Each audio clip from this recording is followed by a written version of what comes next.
Well, hello, welcome, welcome, welcome. We are seeing people come into our gathering today from all across the world, and we are so thrilled that you could join us today for this very special webinar. We have a number of things in store for you and a very special guest that is joining us today, and I'm really excited for you to get to hear from our guest and for us to be in conversation about the power of myth at the movies. We are going to specifically be looking at today some of the different archetypes that we see in the movies and in the way that we see characters play in the movies. And our guest, Chris Vogler, is one of the most respected voices in the world around these ideas and these issues. And we're really excited to have Chris join us today to talk about these things. We're also going to be talking about the work of Joseph Campbell and specifically some of the ideas that come out of Campbell's book, The Hero with a Thousand Faces. And I am very excited to announce to you that at the end of our webinar today, we're going to have some very special announcements and a promo code for buying some very special items that we are just getting ready to release here at the Joseph Campbell Foundation. So there's some really exciting announcements coming at the end of the webinar. I'm excited to share those with you. But back to our special guest. I have known Chris Vogler for a number of years, and Chris is a dear friend, but Chris also was someone that I greatly looked up to as a thinker and as someone who really even helped me better understand the work of Joseph Campbell through his own work long before I ever knew Chris. And Chris has had that impact on people all over the world, both great and small, international celebrities, as well as those who have never sold a single script, but just worked on their storytelling in the corners of dark rooms. Before we get to our special guest, though, I'd like to just take a moment to talk to you about the values and the power of myth to clarify, to console, to encourage. We're living in very complicated times here in this world that we live in, and sometimes it seems as though the days are quite dark. Sometimes it seems as though we're pulled apart in ways that we maybe can't fully understand or explain. And one of the great long-standing traditions for the human experience is myth. One of the ways that we have processed and dealt with that which we cannot and do not understand is through mythic stories and rituals. I would even suggest to you that here today we are going through an ancient mythic ritual by gathering around the campfire. Our campfire is digital today, and the light that's coming from the fire is coming from electric signals that are illuminating our rooms and our path. But the experience is still much the same. We come together trying to get just a little closer to the wisdom that we might have caught a glimpse of in the past. I believe that myth can help us to feel a sense of calm in the world that we live in when things seem quite chaotic. I believe that myth can console us when we feel a sense of sadness, when we feel a sense of despair, when we feel a sense of hopelessness. I also believe that myth can give us a sense of confidence that people have walked through the paths we've been through, perhaps in different ways, but they've faced these same sorts of ideas before.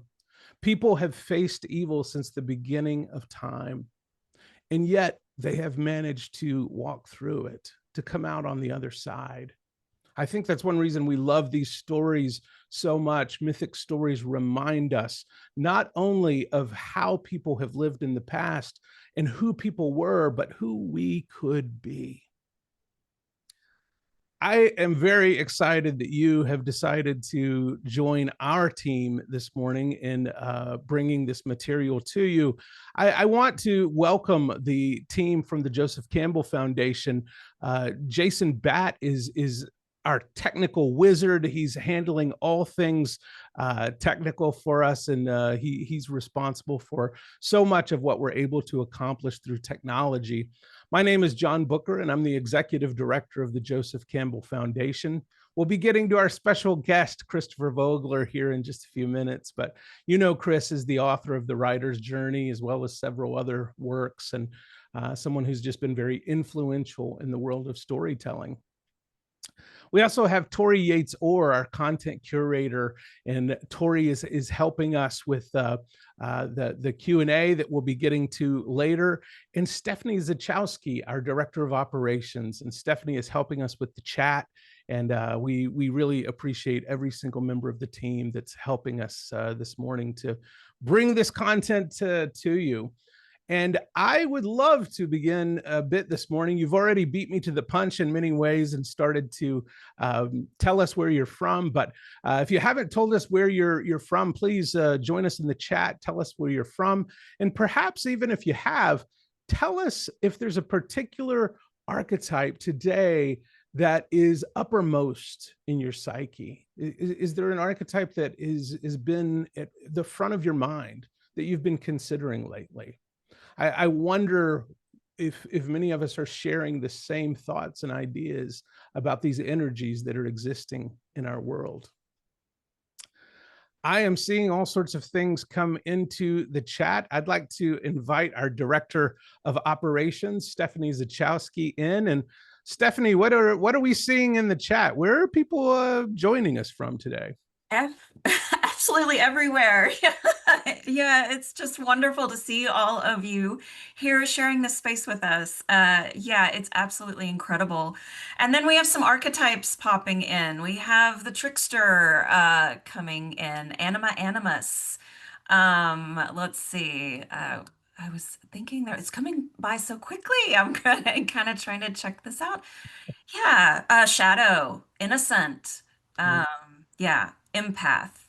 The crone. Got to throw that one in there too. So lots of great stuff in the chat. Thank you all for being here today.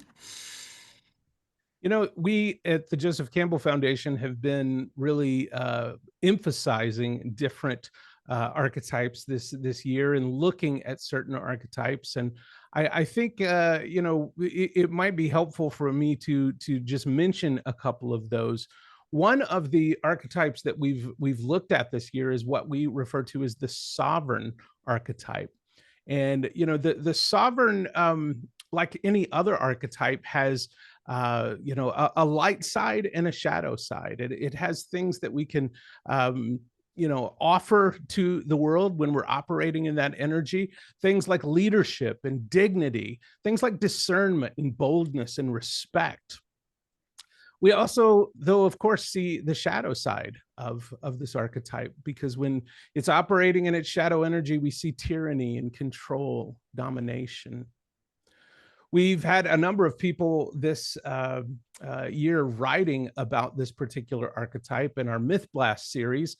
Scott Neumeister wrote a Myth Blast called Captain of My Soul, and it was looking at the film Invictus, the story of Nelson Mandela. And in that, Scott wrote that the noblest function of the sovereign is able to bring balance and order to seemingly oppositional forces that would each seek just to overcome each other.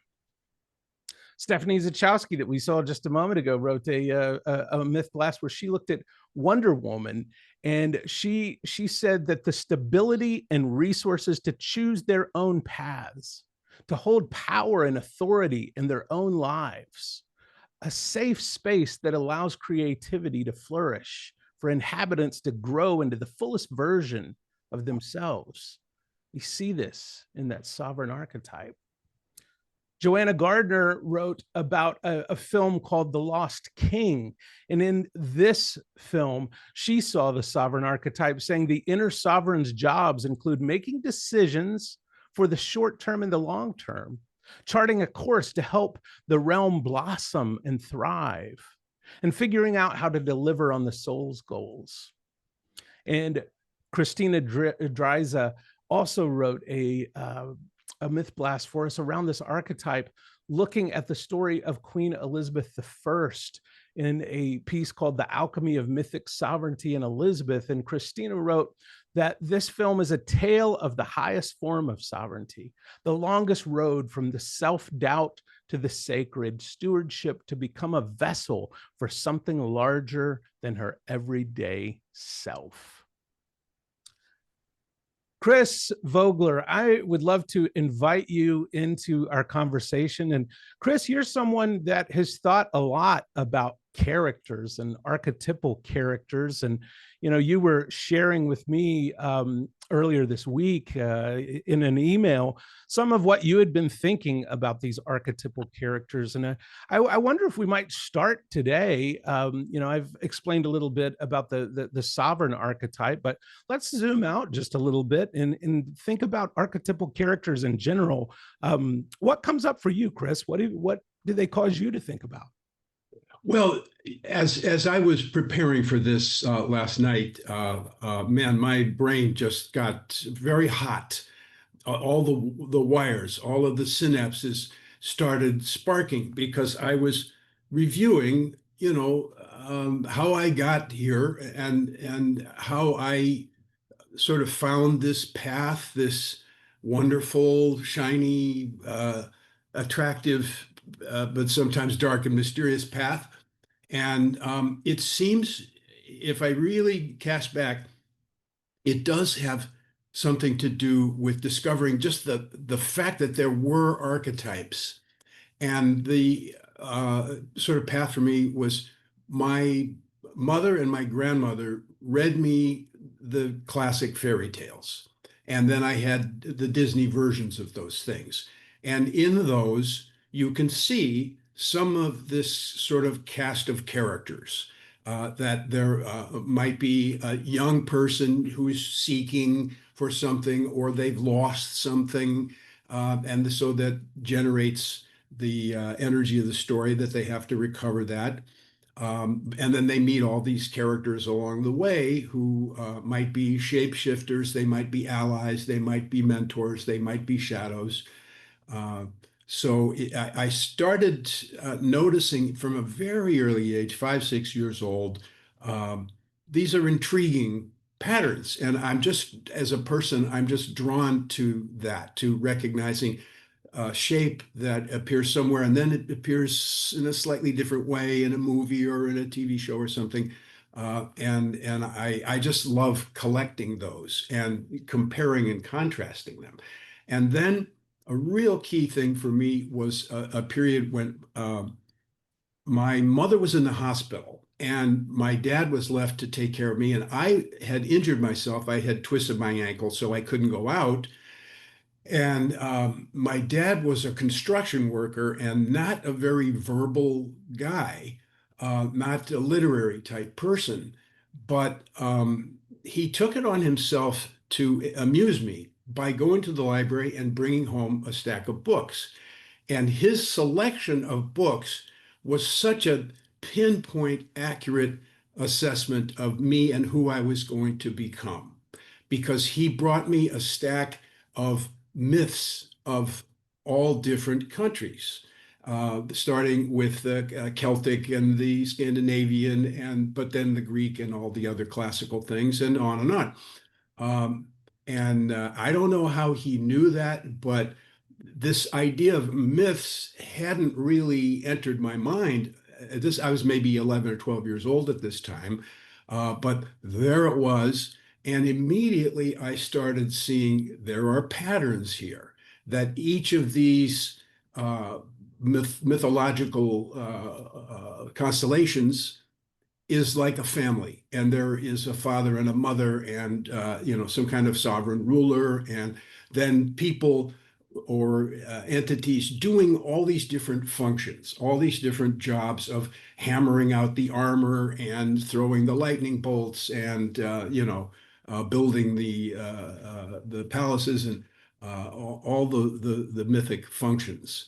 So I got very excited about, starting to make a web out of all of this. And, it was like a magnetic thing for me, pulling me towards story, pulling me towards mythology. And I felt there must be somewhere a guidebook or a Bible of this. And I looked and I couldn't find it. And this path led me through journalism school. I grew up in the Midwest. I lived on a farm. And didn't have a lot of stimulation except for the library and the movies and the TV shows. Um, I responded very strongly to the heroic stuff, to Superman, especially very important figure for me because it was such a hopeful thing that he sort of to me represented humanity in the future.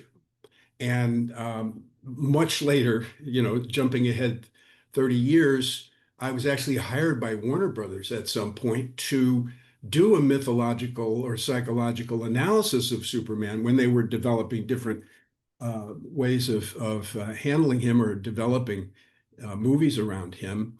And so it was just a delight to see this little thread from my childhood carried on all the way through.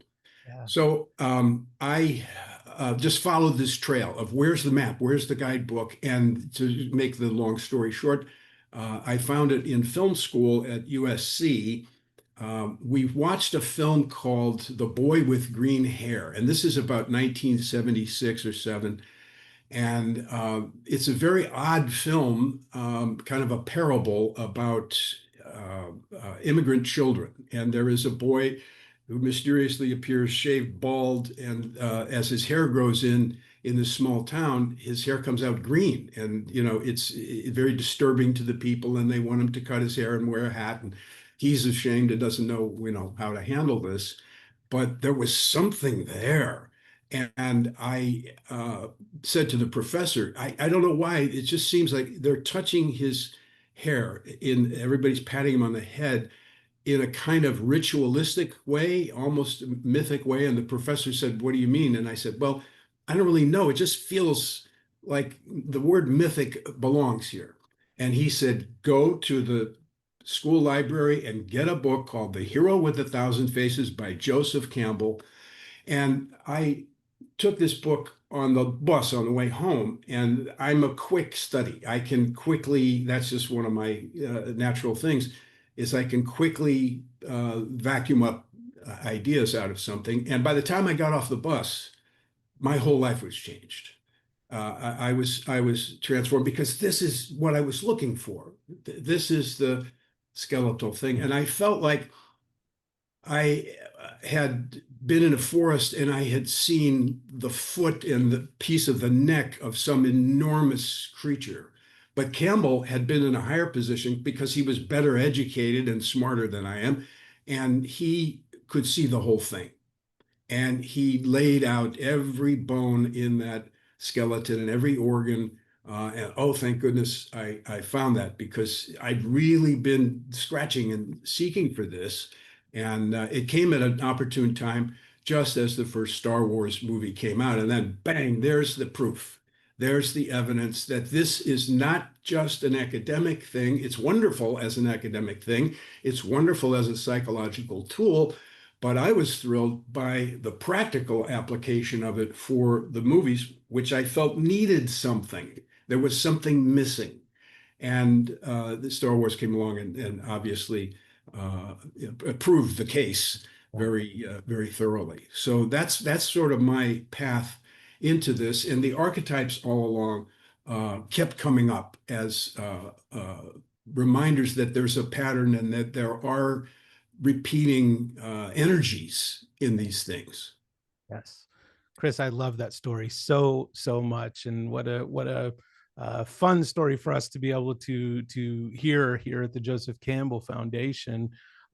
You've brought in Star Wars, and anyone who knows me knows that that's my religious bent, if you will, is Star Wars.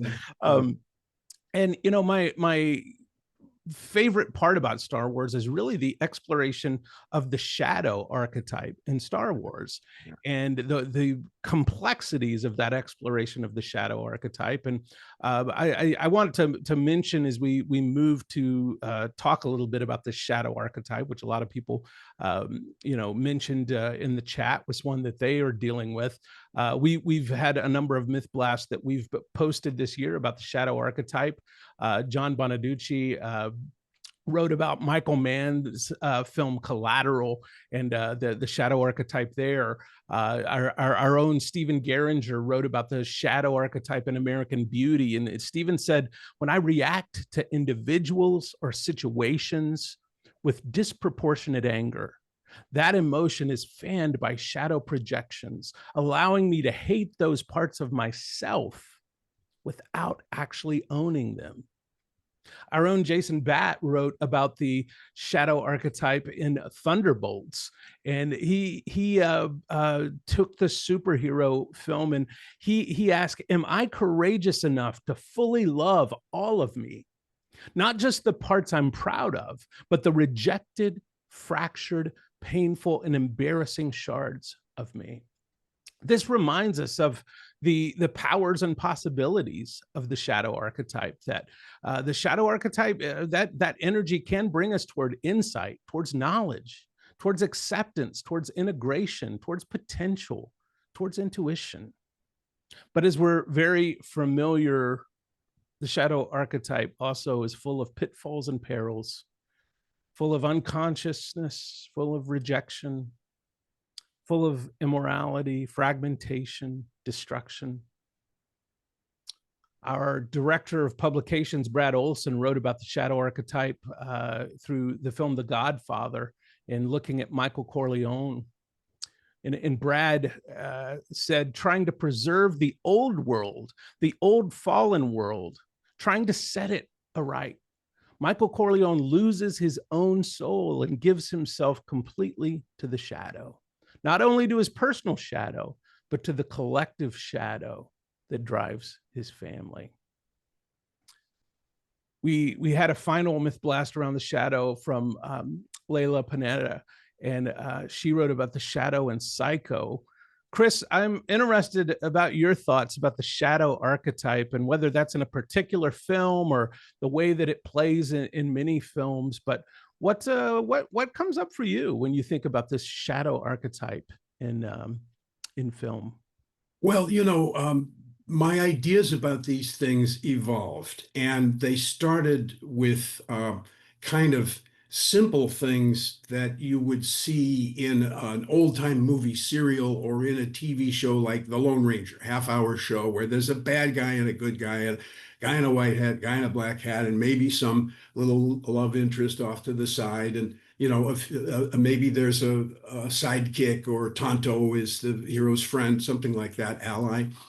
But my ideas were very kind of simple and in an early stage, and it took me time to appreciate the depth and possibilities of something like the shadow. My first thought was, I'm trying to find mythological or psychological equivalents of these big, bold things I saw in movies and cartoons.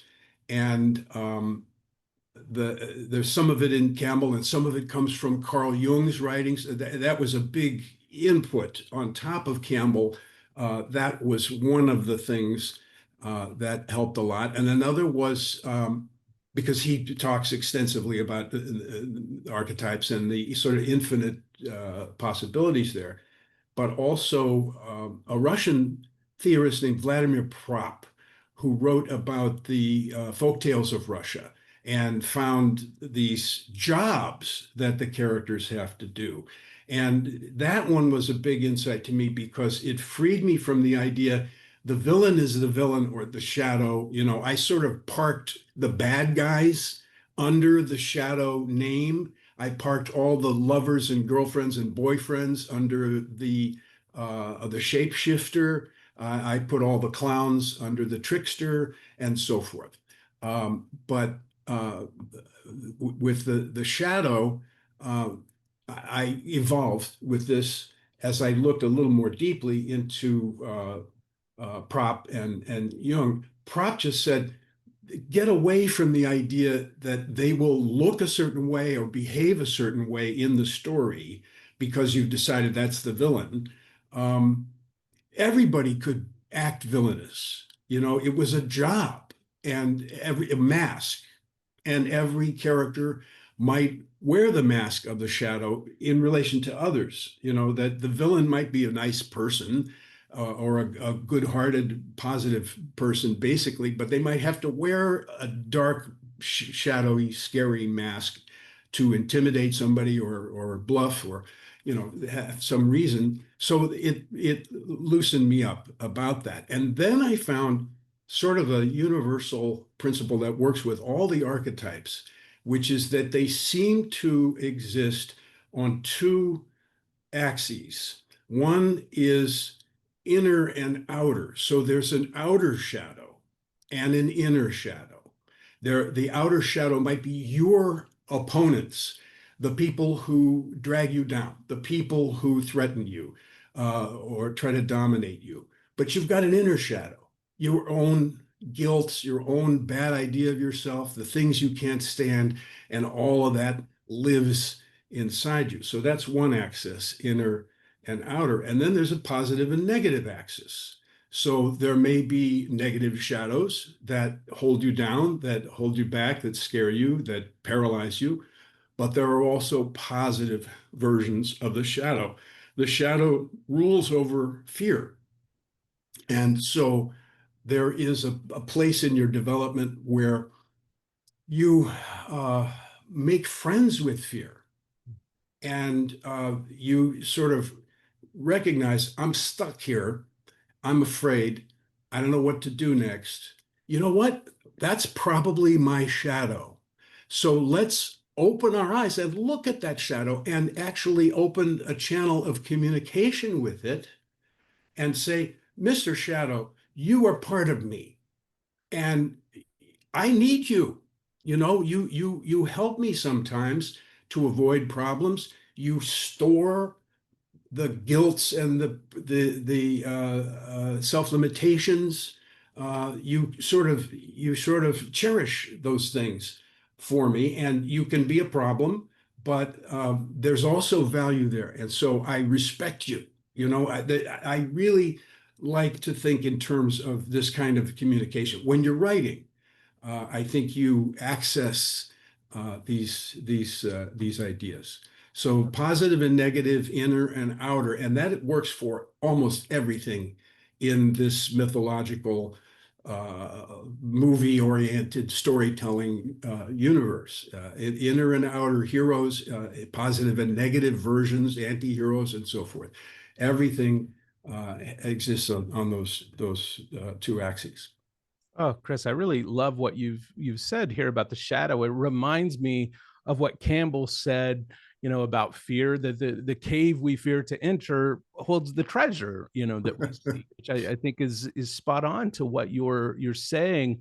It also reminds me of classic shadow figures, like the Joker, in the Batman series, which holds a strong argument for why Yes. he's doing what he's Right. doing. It's not a moral argument, but it is a strong argument. And in some ways, the way the Joker solves the problem is just 3 degrees different than the way Batman, solves a problem. And it's in that 3 degrees that we find that I know there's lots of other examples. I want to invite Stephanie Zachowski to come back in for a second, and let's hear, Stephanie, what are some of the other examples people are pointing to in the chat of examples of the shadow archetype? Oh yeah. And hi, Chris. It's good to Hello. see you. Yeah, we've got a lot going in the chat. Ben-Hur, the Joker, like you said, Jason Bourne, the recent Sandman, Apocalypse Now, Black Swan, and Fight Club. And there's an ongoing list. So yeah, a lot of great examples. Yeah, Fight Club is a picture that I actually worked on. That's one of my, top 3 or 4. The Lion King was probably the the high watermark for my time in Hollywood, but I did work on Fight Club, and that was an interesting call, whether or not the studio should make that picture. I had some misgivings, honestly, and I think I was the only person in the room who expressed them because the studio was eager to do business with the principals, with David Fincher and Brad Pitt and so on. But I was cautious or concerned about sort of unleashing this energy into the world. But again, could recognize it as manifestation of the shadow. The whole thing is an essay on that, on how we distance ourselves from a mostly negative archetype like that at our peril. Because it can come around and bite you if you try to suppress these things. This is sort of the physics of it. If you try to suppress your guilt and your shame or these other traumas and things from the past, you can do that. You can push them out of your daily consciousness, but that doesn't make them weaker. It actually makes them stronger.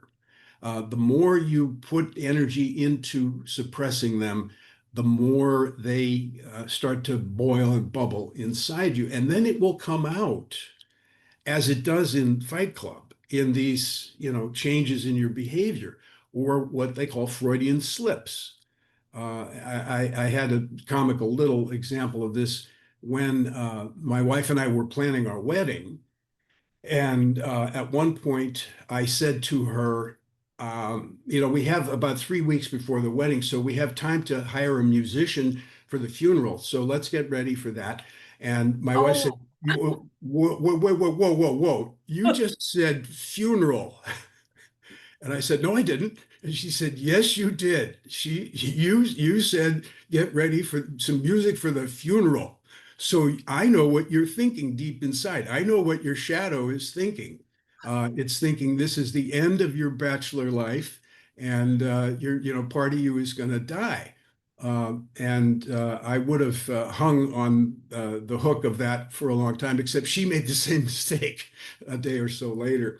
So she was also feeling this shadow energy. But these things will gather. It's like in the Japanese monster movies. Our weapons are powerless to stop them. The more we fire atomic missiles at them, the stronger they become. So that's a warning about the shadow in particular. Is better to make friends than to try to exile it from your upper levels of consciousness. That's such a great story, Chris. Thanks for sharing that. We've got one other brief archetype that I want to mention, and then we're going to be opening things up for Q&A for people to get to ask questions and bring in other ideas that they'd love to hear Chris respond to. So we'll be getting to that momentarily. But there's one last archetype that I want to bring to the forefront, and that's the archetype of the magician. Perhaps my favorite archetype, Chris. And we've only had so far one Myth Blast article on the magician, and it's by Craig Denninger, and it's looking at the 1977 animated movie Wizards, which, if you haven't seen it, is just wonderful. Yeah. And Craig writes, that inquiry examines the consequences of how we align or misalign ourselves with the magical powers we possess, and especially with those far greater powers that we are given on loan, as it were, like life. Now, we have a Myth Blast coming out very shortly on the movie Sinners by Tori Yates Orr. And I'll just tell you, I'm really excited about this Myth Blast. If you haven't seen the film Sinners yet, go and watch that this week so that you can read Tori Yates Orr's exploration of the magician archetype in the film Sinners.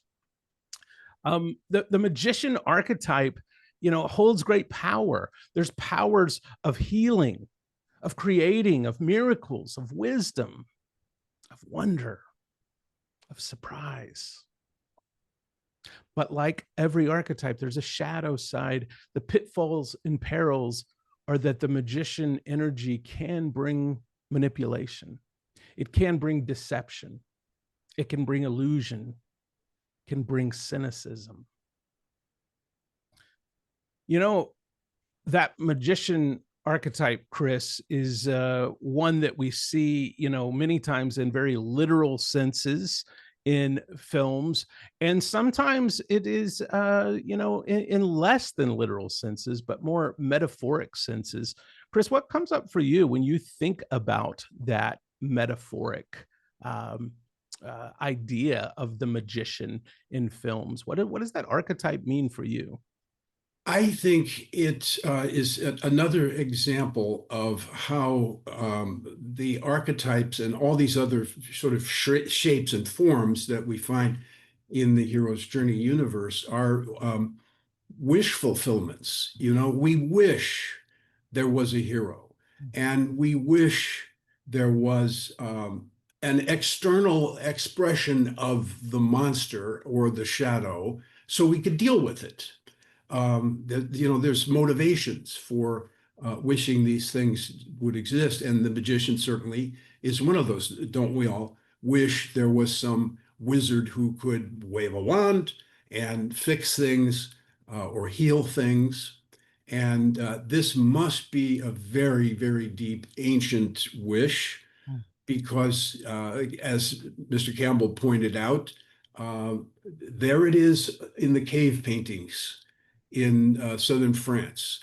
You find these characters who are wearing animal headdresses. They have horns and maybe the skin, and they're dancing and maybe shaking rattles or something. And they're, 40,000 or many more years ago, our ancestors were expressing this wish. And I think, just as I'm thinking about it in this moment, this one sort of goes along with the hunter. The magician or the wizard of the tribe is a facilitator of the hunt because they summon the animals.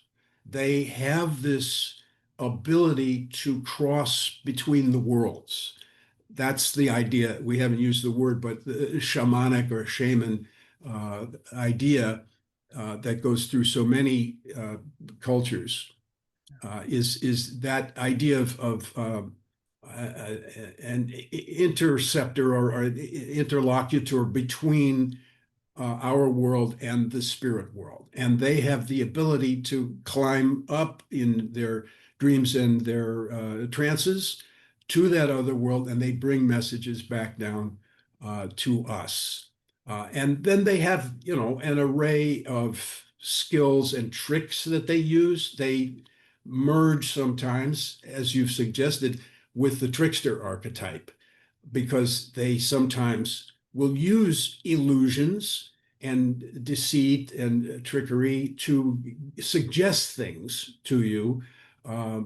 And that could have its dark side of exercising power over people, gullible people. But in the positive sense, they do it to just suggest to you there's more. There's more.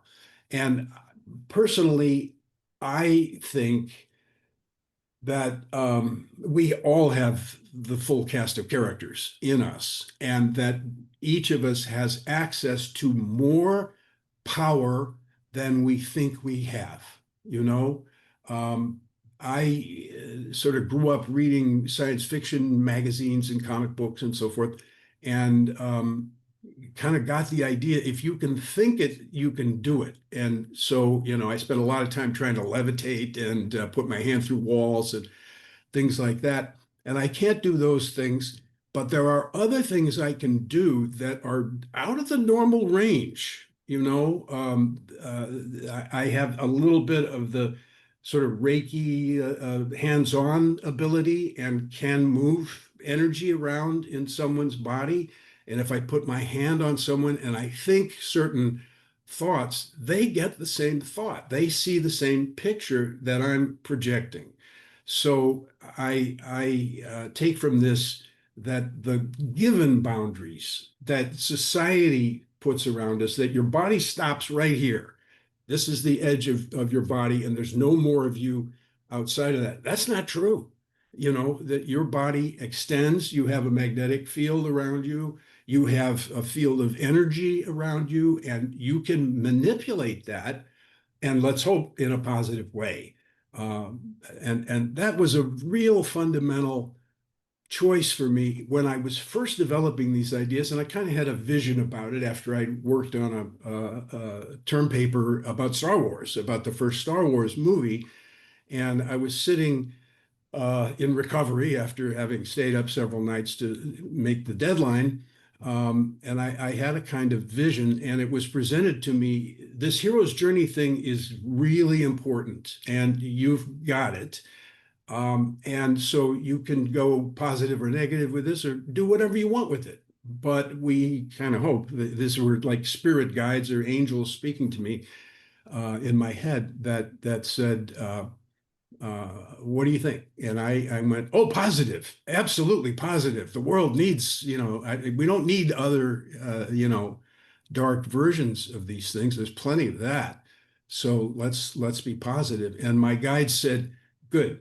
If you just put a plus sign on everything you do, just be positive about it, we'll take care of you. I mean, it was like a promise they made. I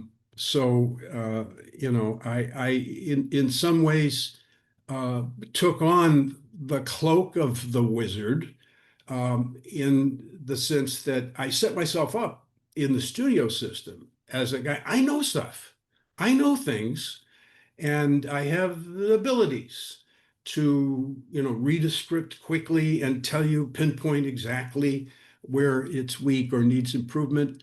I have a feeling for these things. So I identify with the shaman or the wizard or the magician archetype. I love that, Chris. I love that. I'm going to invite Tori Yates Orr in, who is going to read some of the questions we're getting in the Q&A. If you have questions for Chris you'd like to ask, please put those in the Q&A. And Tori, we may have a couple of questions there, but I'm going to pull rank here and get to ask the first question as people are putting their questions in. I Chris, am really curious, how the work of Joseph Campbell and maybe the hero's journey informed your work on The Lion King. That's a huge movie that was so instrumental in so many people's journey in growing up. What did you bring from Campbell to that work on The Lion King? Well, I had set myself up in the studio as a little bit of an expert on children's literature and fantasy and science fiction. There was a stack of scripts to be read in the office, and I would go through them and pull out fantasy, science fiction, historical, children's lit, anything of that sort of fanciful side of things. So I got known as an expert in that. And I had worked with animation a little bit, and they said, okay, thanks, and then sent me on my way. But I wrote a kind of a memo, because that was the language of the studio, was writing memos about how to do things. And I wrote a memo saying, there's this book and a set of ideas, and I, altered it a little to match what I saw in movies and to think about the audience of the movie executives. So it's not exactly Campbell's list of things, but very, very close, and distributed that around the studio. So that became sort of a viral thing in the brain of Hollywood. It went everywhere by Xeroxes and various primitive means like that. And so at a certain point, my little paper, my memo, was plagiarized by an executive who took the cover off and put his name on it and submitted it to the highest level of the company, to Jeffrey Katzenberg, who was running animation. And he loved it, and he raved about it at a meeting. And he said, this is exactly what we need for animation and other things. And So everybody get aware of Campbell and these ideas. And I heard about it on the grapevine instantly, within an hour after that meeting. So I wrote way out of character, asserted myself, and wrote a letter to Mr. Katzenberg, which was jumping ranks and really unorthodox. But he responded instantly, and he said, "We have a picture cooking at animation about lions in Africa." So he sort of gave me the golden ticket to go over there. And I thought, okay, now I have to sell them on the hero's journey.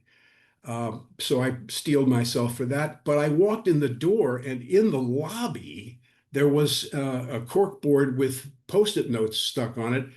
Hero's journey for Lion King. Simba does it. It was exactly the outline as I had given it. So it was pre-sold. The memo had its own walking papers, its own sort of robotic power. And that's something I really want to transmit to people, is that your writing, even a simple little 7 or 8 page statement of something, can have tremendous power and can travel way beyond what you personally could do. I mean, it's really an interesting thing how it multiplied the effect of my ideas and the impact of Campbell that spread the awareness of it. Some people already knew about it, and that was part of my process. Was I went around offices and I looked on the bookshelves, and there would be Joseph Campbell. There would be Joseph Campbell, and so I always tried to talk it up in the studio. So I wasn't completely alone, but it really pleased me that they were hip to it. They got it. And so it went into The Lion King, and they asked me to do, a variety of operations on The Lion King to sort of compare it to Hamlet, which was one of the sources that they had in mind, and also to do a complete hero's journey analysis of the film, and then tweak some things. There were a number of places, especially dealing with the mentor, with the Rafiki character, who was the shaman. And he wasn't in the beginning fully expressing the shamanic archetype. So I suggested that they, enhance that a little bit. So he became more. And now I'm so interested in how it evolved into the stage play, because they recognized Julie Taymor, the brilliant director, recognized, first of all, this whole picture is imbalanced. There's too many male characters and the women aren't strong enough. So she turned, some dials to correct those things. And one was to make the shaman a female shaman of the tribe, which was a tremendous boost. It just improved the whole picture and was terrific. And the other thing I was really tickled with is one of my suggestions was that you must demonstrate the evil effects of the shadow.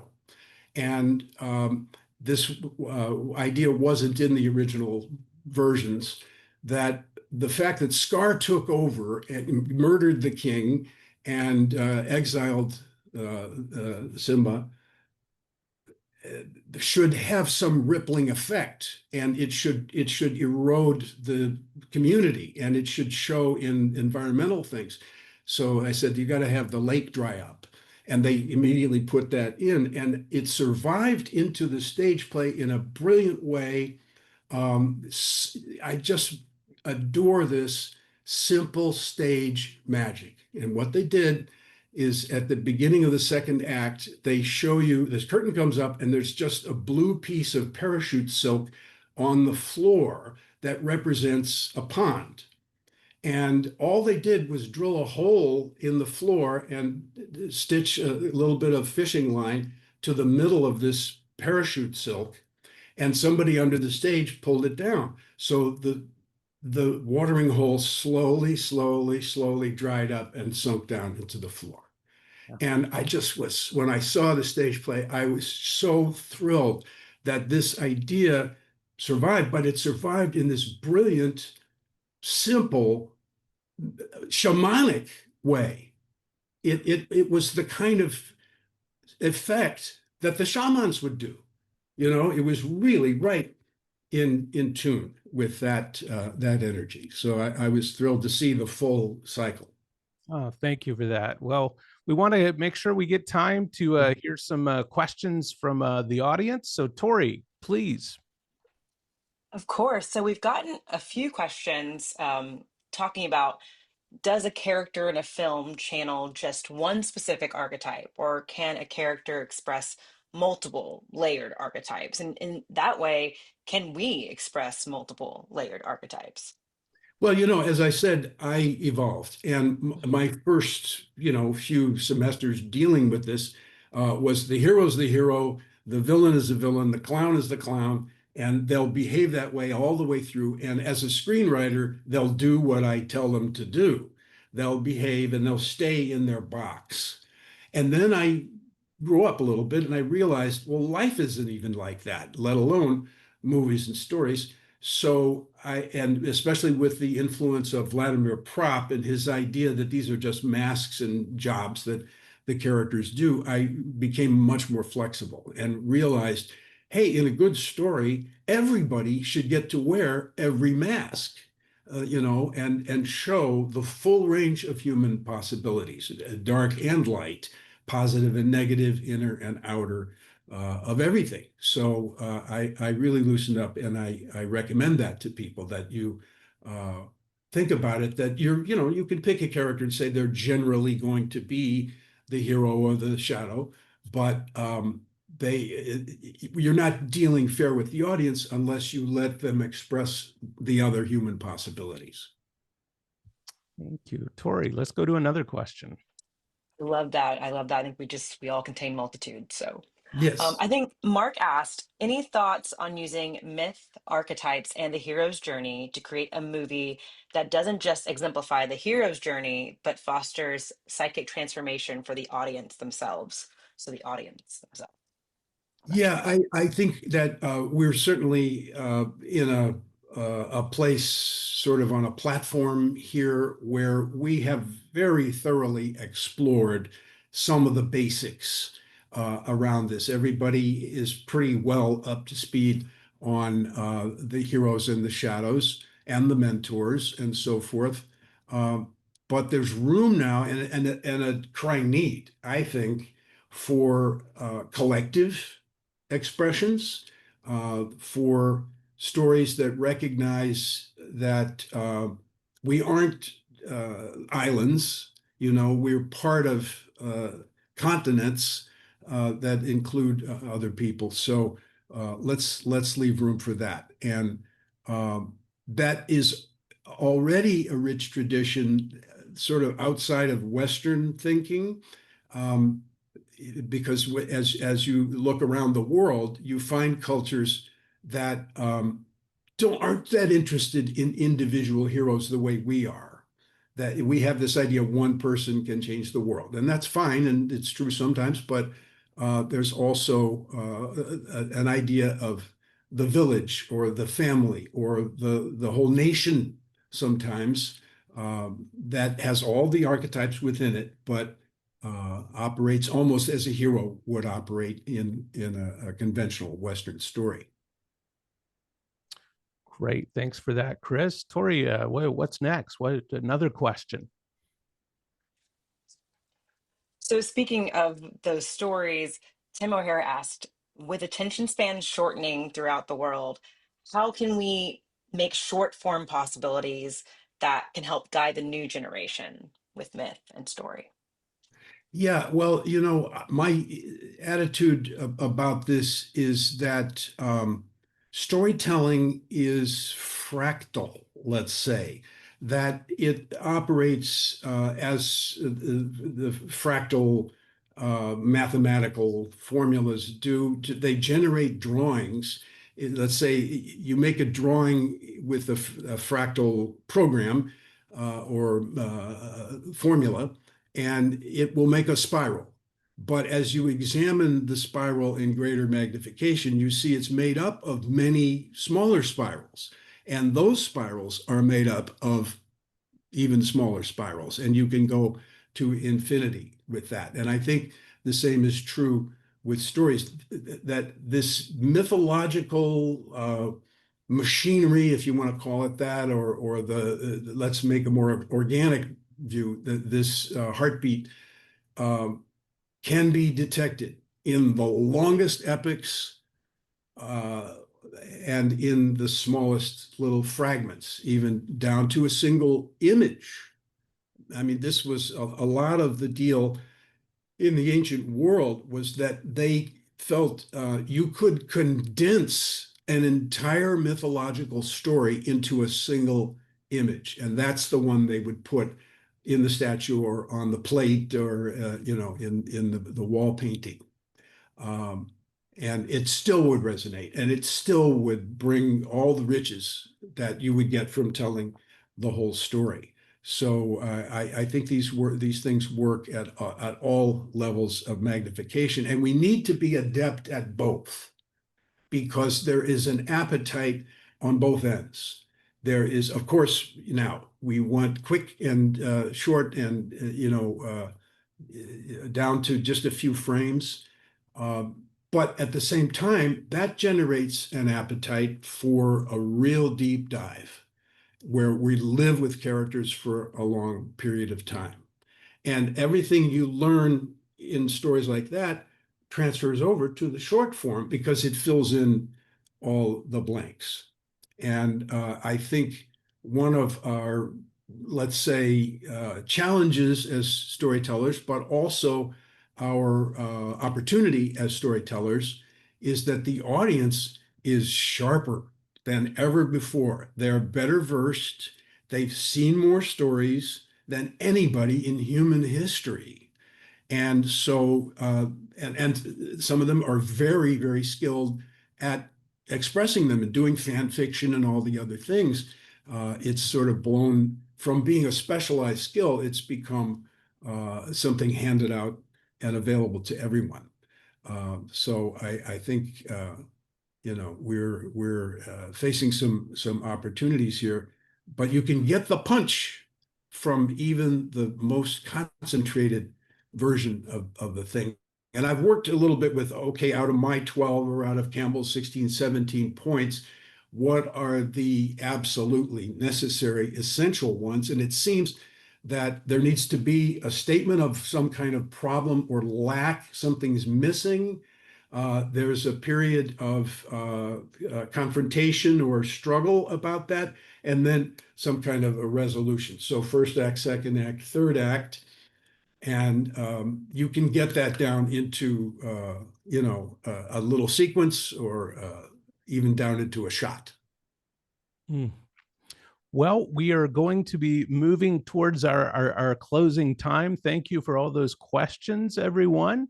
And we want to first right now, can we in the chat just thank Chris Vogler for coming and spending time with us on Saturday? What an incredible opportunity to have Chris share his wisdom with us. So please send your thanks along to Chris. And as we're closing up our time, as promised, we've got some special announcements. So we want to move over to those announcements. And we've got a couple of things that we'd like to share with you as we're moving towards the close of our time. And that announcement that I have been pointing towards is the announcement of a new series of Joseph Campbell books. These are called the Joseph Campbell Essential Series, and I'm holding these in my hands. These are incredible curated collections of Campbell's most inspirational reflections on different topics. The first that is being released is On the Hero's Journey. Joseph Campbell, all his thoughts on the hero's journey throughout his lectures and all his different writings pulled together in this small gift book. The second is Joseph Campbell's thoughts on bliss, One of his most famous ideas is this idea of following your bliss. And I am so thankful for the team here at Joseph Campbell Foundation that's pulled together all of these different ideas that Campbell shared. And we would like to offer you for today this special promo code. If you go to newworldlibrary.com and use the promo code MythBooks, we will give you 30% off on either or both of these books. And that is good through September 20th. We'd love for you to go and order these books. I guarantee you these are worth your time, worth your effort, worth your energy to pick up. They make wonderful gifts for those that are in your life that you want to introduce to the work of Joseph Campbell. Finally, I want to encourage you to go to jcf.org and subscribe to our Myth Blast series, where we're continuing to write about these books.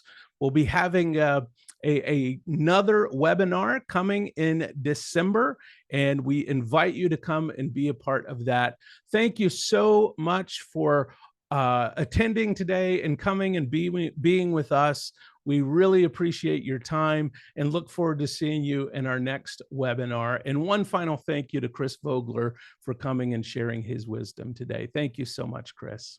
Well, thank you. And I'm just thrilled to look at the comments and see how global this is. I mean, there's somebody from everywhere, and it's all been so positive. I'm thrilled, and this is going to make a very nice start of the day for me. Thanks, Chris. Thank you, everyone. And we'll see you in the next webinar. Have a great weekend, everyone. Thank you.